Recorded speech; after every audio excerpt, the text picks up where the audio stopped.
Hello and welcome to the next video lesson focusing on duality, the theme of duality in Jekyll and Hyde. Once again, before I continue, a reminder, if you haven't already, to head on over to mrhonline.co.uk, where you can find a lot of other video lessons on a wide range of topics from your GCSE Lit and Lang courses. Okay, so Jekyll and Hyde duality. Before I get onto the next screen, just a couple of things to bear in mind. It's a central theme to the story. It was published in 1886.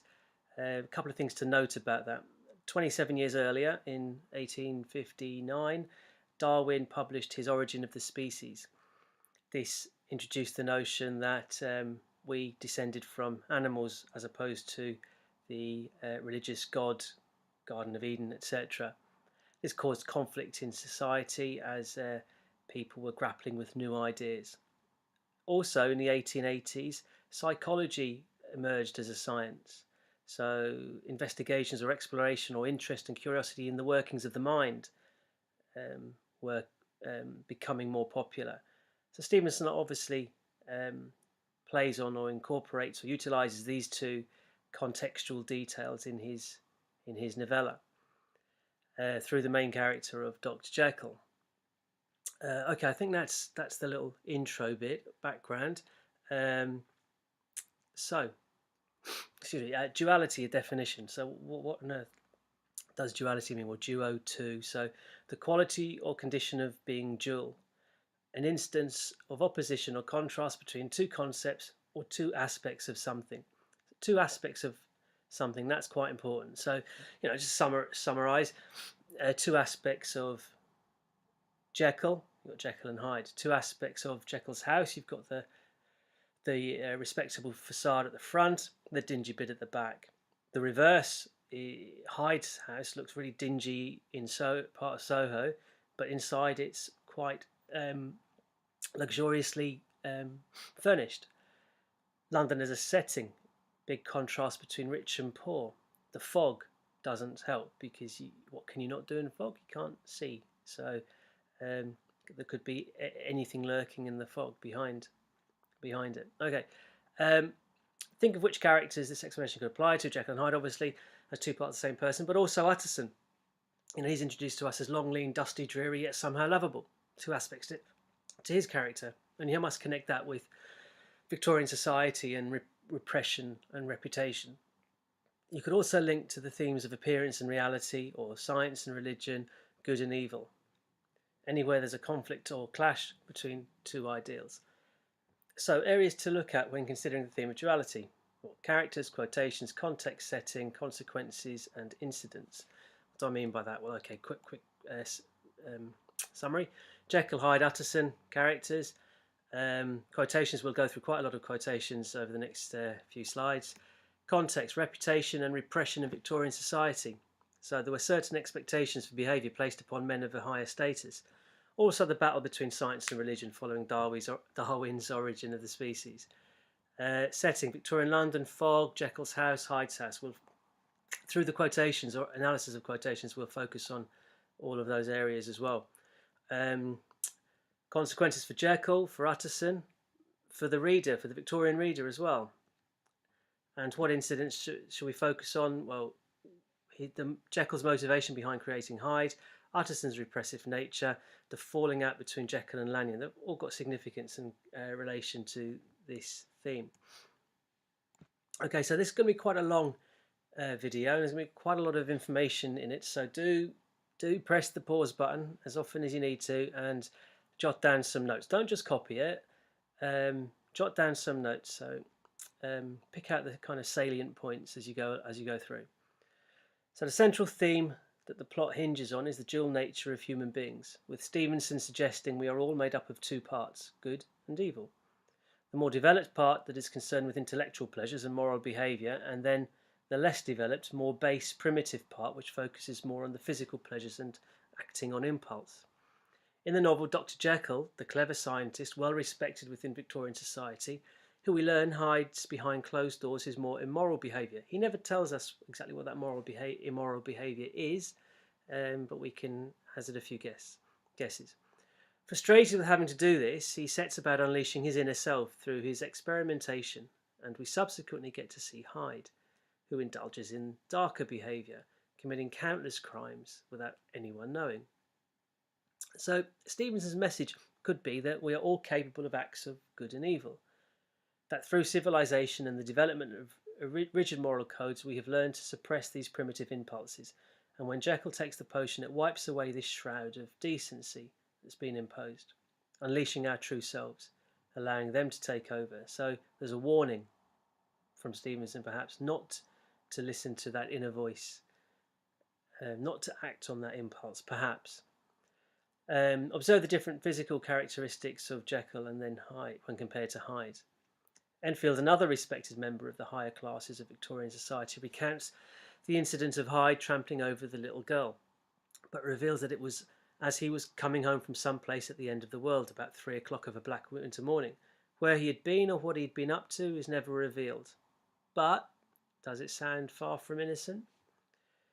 This theme also links to setting, in particular the two aspects of Jekyll's house, the front imposing and classy, respectable, yet the back neglected and sinister looking. So, focusing on the individual characters and how they apply to themes. So if you get a question in exam on theme, you can incorporate lots of different characters and explore how they link to that theme. So for Dr. Jekyll, on the surface, he's the central character or protagonist. He's a medical doctor, respected, wealthy, moral and decent. Described as one of your fellows who do what they call good. Has an interest in the supernatural as well. Below the surface, however, he's unhappy being unable to act more on impulse. Unhappy being unable to indulge in his secret pleasures. He acknowledges way into chapter 10, he was already committed to a profound duplicity of life. So kind of a double life, a secret second life behind closed doors. He creates Hyde to allow his inner self to express itself, loses ability to control when Hyde appears, becomes withdrawn and desperate, and ultimately ends his own life. Two quotations from his, his last statement that we learn about in chapter 10. Man is not truly one, but truly two. Nice, easy quote to remember that. My devil had long been caged. He came out roaring. Obviously referencing Hyde. But the devil, and you'll see quite a lot of this, ideas about Christianity and the belief that sins must be punished. Remember the conflict in society at the time between science and religion, between the traditionalists and the more progressive outlooks. Caged. My devil had long been caged. Lots of animalistic imagery surrounding Hyde and dehumanizing imagery surrounding Hyde. Here's more. He came out roaring, obviously gives some threat, menace, also aligning him with an animal, but it reflects his sense of freedom now. He can release his alter ego, his desires, etc. Okay, so remember, pause, take notes. Mr. Edward Hyde. I'm sure you all knew his first name was Edward. Represents Jekyll's darker side, evil, immoral, and uncivilized. Troglodytic. Troglodytic is like a cave dweller. Without conscience, acts on impulse, dehumanized, lacking empathy and compassion, commits multiple crimes, including murder. Darwin's beast that lies within us all. So, reference to science and Darwin's theory of evolution. Here are some quotations. It sounds nothing to hear, but it was hellish to see. There's your kind of devil, Satan, hellish. All references to Hyde.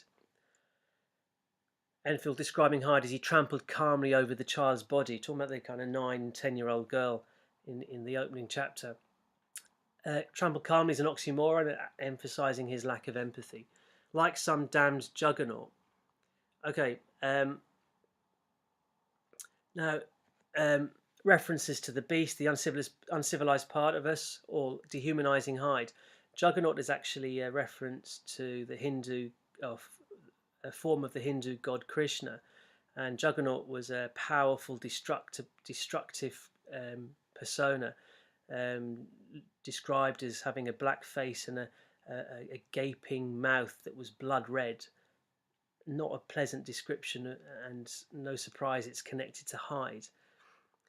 Black sneering coolness, really like Satan. Then you've got the links to religion and evil and punishment. Oh, go back, sorry. Let's see, got them again. Let me get too far this time.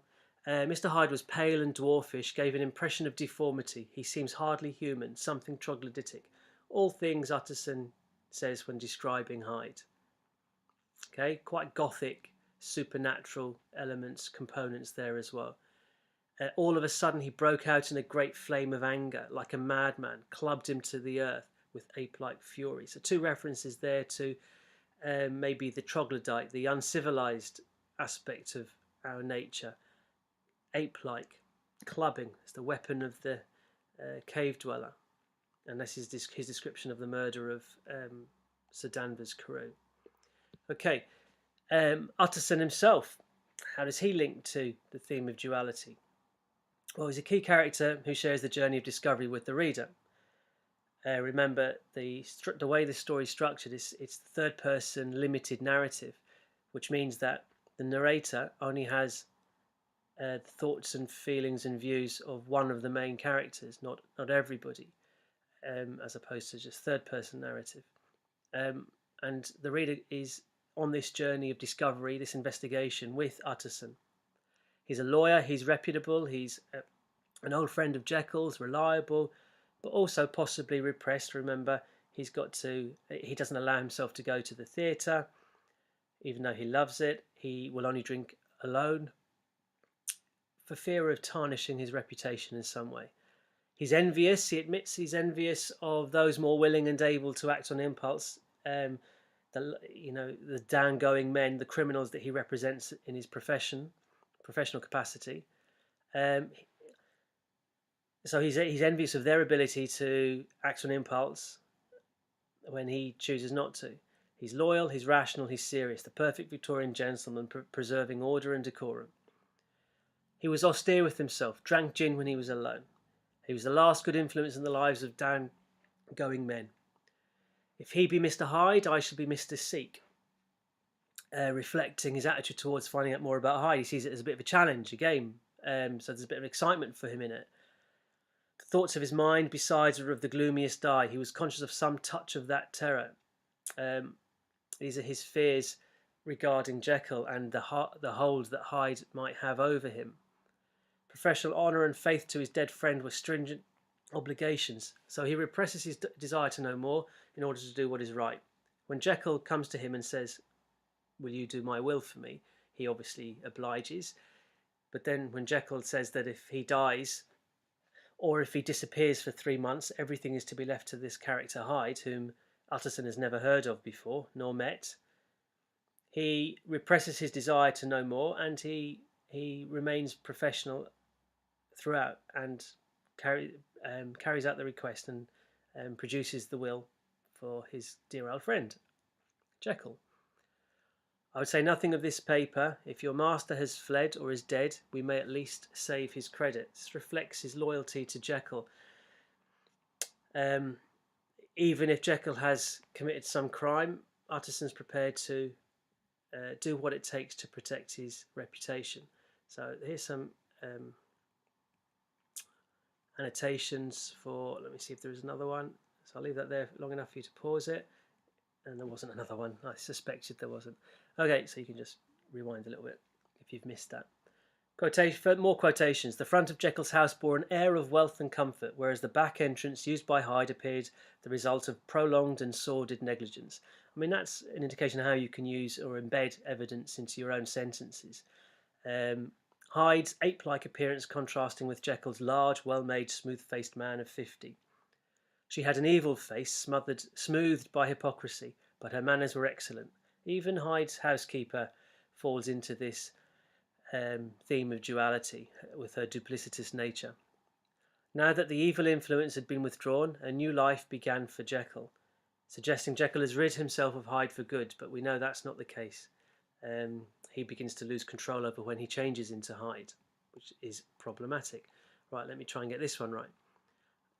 leave these annotations up there, that'd be fine. So have a little look at them, chop them down, and off we go with some more quotations. No, sir, that thing in the mask was never Dr. Jekyll. This was Poole insisting that Hyde was not Jekyll. Utter confusion at the time for Poole and for Utterson and for the reader. We've no clue what's going on. Then, obviously, in chapter 10, we learn about the backstory. We learn what process, what terrors, what horrors, what journey Dr. Jekyll was on himself. His assertion, man is not truly one, but truly two. Dual aspect, two aspects of man. My devil had long been caged, he came out roaring. We've already seen that. I saw that of the two natures that contended in the field of my consciousness, that if I could rightly be said to be either, it was only because I was radically both. So he's implying here that it's impossible to separate the good from the bad within the individual. Remember, Jekyll himself, maybe 85, 15% good to evil, but Hyde, 100% pure evil. Thorough and primitive duality of man, sums up his belief there. Okay, see some. Right, so link to Darwin's theory of evolution, 1859. Setting, also connected to this theme. Victorian London. Using London as a setting allowed Stevenson to explore the theme of duality and opposites, shrouded in fog that it was. Victorian London was a city of contrast between the rich and the very poor. We have Lanyon and Jekyll's houses in respectable areas contrasting with Hyde's located in some city in a nightmare. At the time, as a consequence of the Industrial Revolution, London was prone to thick smog. These swirling wreaths, that's funereal imagery there, allowed Stevenson to create a tense, dark atmosphere where danger hung in the air around every turning. You can link this to duality and Stevenson's exploration of the good and evil that lurks within us all. And then Jekyll's house wore a great air of wealth and comfort at the front, however the back was a dingy, windowless structure. Okay, bit on context, just repeating what I said at the start. Science and Religion. Charles Darwin published Origin of the Species in 1859, which introduced the theory of evolution to the public. Darwin believed that all life evolved from primitive forms, and this caused a clash within Victorian society between this and the predominant religious views of creationism, Adam and Eve. This clash is represented through the differing beliefs of Lanyon and Jekyll and links with the overall theme of duality. Also, psychology emerged as science in the 1880s. It explores the working of the mind and how it interacts with the body, areas that interest Jekyll, who pursued this through exploring the workings of his own mind. Whatever e-ploring is, I'm not entirely sure. Okay, I think, right, that's it. Final screen, nearly there. Exam relevance, obviously the theme of duality could come up on its own right. If you have an extract or question that's about a particular character, Jekyll, Hyde, or Utterson, you must talk about, explore, analyse their connection and links with this theme. Similarly with setting, creation of tension and/or mystery, and what was Stevenson's intentions behind this exploration, him incorporating duality and setting the novella in London, and we've covered all of that. Okay, that's quite a lot. Hope you found it useful, and we'll see you back for the next video. All right, bye guys.